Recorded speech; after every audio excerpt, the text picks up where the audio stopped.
అనంతపురం జిల్లాలోని టీడీపీ నేతపైన దాడి ఘటన స్థానికంగా కలకలం రేపింది. పెద్దపప్పూరు మండలం తిమ్మన చెరువుకు చెందిన తెలుగుదేశం పార్టీ కార్యకర్త కట్టుబడి మనోజ్ పైన వైఎస్ఆర్ కాంగ్రెస్ పార్టీకి చెందిన నాయకులైతే డ్రైవర్ రాజు అలాగే అతని తమ్ముడు కలిసి కత్తులతో దాడికి పాల్పడ్డారు.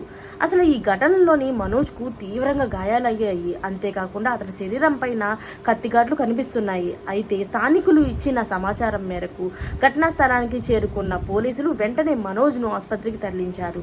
బాధితుడు మనోజ్కు తాడిపత్రి ప్రభుత్వ ఆసుపత్రిలో ప్రస్తుతం చికిత్స అందిస్తున్నారు వైద్యులు. మరోవైపు హుటాహుటిన తాడిపత్రి ఆసుపత్రికి చేరుకున్న ఎమ్మెల్యే అస్మిత్ రెడ్డి బాధితుడు మనోజ్ ను పరామర్శించి ధైర్యం చెప్పారు. అయితే వ్యక్తిగత కారణాలతోనే మనోజ్ పై దాడి చేశారా లేదా రాజకీయ కారణాలు ఉన్నాయా, ఇంకా ఏమైనా సమస్యలు ఉన్నాయా అనేది మాత్రం తెలియాల్సి ఉంది. అయితే ఈ విషయం తెలుసుకున్న తెలుగుదేశం పార్టీ కార్యకర్తలేంటి, అటు సీఎం చంద్రబాబు గారు ఏంటి తీవ్ర కోపంలో ఉన్నట్లు తెలుస్తుంది. ఒక మనిషి పైన అంత కర్కశంగా ఎలా దాడి చేస్తారు అంటూ నెట్టింటైతే తెగ ఫైర్ అయిపోతున్నారు. మరిన్ని లేటెస్ట్ అప్డేట్స్ కోసం ఛానల్ ని సబ్స్క్రైబ్ చేసుకోండి. Thanks for watching friends.